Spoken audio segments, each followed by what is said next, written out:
Hi! Welcome to మన Telugu class. ఈరోజు ఒక మంచి కథను చెప్పుకుందాం. కథ పేరు 'త్రిపీడలు'. ఒకనాడు కుందేలు ఒంటరిగా కూర్చొని తనతో తానే ఇలా చెప్పుకున్నది. ప్రాణికి 3 రకాల పీడలు కలుగుతాయి. మొదటివి ప్రకృతి సిద్ధమైనవి. భూకంపాలు, తుఫానులు మొదలైనవి. రెండోవి తాత్కాలికమైనవి. అతివృష్టి, అనావృష్టి, కరువు కాటకాలు మొదలైనవి. మూడోవి మానవ కల్పితాలు. వేటకాల వల్ల, చోరుల వల్ల కలిగేవి. కుందేలు అనుకున్న ఈ మాటలను ఒక తీతూపిట్ట, ఒక వానపాము, ఒక కోతి విన్నాయి. వాటికి భయం పట్టుకున్నది. ఆకాశం విరిగి నా మీద పడితే నేనేం కావాలి? మెలుకుని ఉండగా పడితే పర్వాలేదు. నిద్రపోతుండగా పడితే పచ్చడి అయిపోనా? అనుకుని అప్పటినుండి తీతూపిట్ట కాళ్ళు పైకి పెట్టి వెల్లకిలా పడుకొని నిద్రపోవటం అలవాటు చేసుకున్నది. కరువు వచ్చి నా ఆహారమైన మట్టి కాస్త లేకుండా పోతే నా గతి ఏం కాను అనుకుని వానపాము అప్పటి నుండి తిన్న మట్టిని మళ్ళీ కక్కటం అలవాటు చేసుకున్నది. చెట్టు మీద పడుకునే కోతి తన సొత్తైన భూమిని దొంగలు అపహరించుకుపోతారేమోనని రాత్రి 2, 3 సార్లు చెట్టుపై నుంచి దిగి వచ్చి చూసుకోవటం అలవాటు చేసుకున్నది.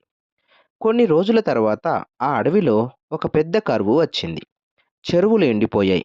చెట్లు ఆకులు రాలిపోయాయి. జంతువులన్నీ ఆహారం కోసం అల్లాడిపోతున్నాయి. అప్పుడు తీతూ పిట్టకు అర్థమైంది. నేను భయంతో తలక్రిందులుగా పడుకొని నిద్రపోయినా కరువు రాకుండా ఆగదు కదా. వానపాముకు కూడా తెలిసింది. నేను మట్టిని దాచుకున్న ప్రకృతి మారితే నా వంతుగా ఏమీ చేయలేను. కోతి కూడా ఇలా ఆలోచించింది. నేను రోజూ చెట్టు దిగి వచ్చి చూసుకున్నా దొంగలు వస్తే ఆపలేను కదా. అన్ని జంతువులు కలిసి కుందేలు దగ్గరకు వెళ్ళి అడిగాయి. నువ్వు చెప్పిన పీడల మాటలు విని మేము భయపడి విచిత్ర అలవాట్లు చేసుకున్నాం. కానీ వాటి వల్ల లాభం ఏమీ లేదు. అసలు ఏం చేయాలి అని అడిగాయి. అప్పుడు కుందేలు చిరునవ్వుతో ఇలా అన్నది. భయంతో జీవితం గడపటం కంటే ధైర్యంగా జీవించడం మంచిది. పీడలు ఎప్పుడైనా వస్తాయి. వాటిని ముందే ఊహించి భయపడటం కాదు. వచ్చినప్పుడు కలిసి ఎదుర్కోవటం ముఖ్యం. అప్పటినుంచి జంతువులన్నీ తమ విచిత్ర అలవాట్లు మానేశాయి. ఒకరికొకరు సహాయం చేసుకుంటూ కలిసి జీవించడం ప్రారంభించాయి. నీతి: అవసరం లేని భయాలు మన జీవితాన్ని కష్టంగా చేస్తాయి. ధైర్యం, ఐక్యత ఉంటే ఏ సమస్యనైనా ఎదుర్కోవచ్చు. నన్ను, నా ఛానల్‌ను ఆదరిస్తున్న మీకందరికీ నా హృదయపూర్వక ధన్యవాదాలు. ఇంకా ఎవరైనా సబ్స్క్రైబ్ చేసుకోకపోతే సబ్స్క్రైబ్ చేసుకోండి.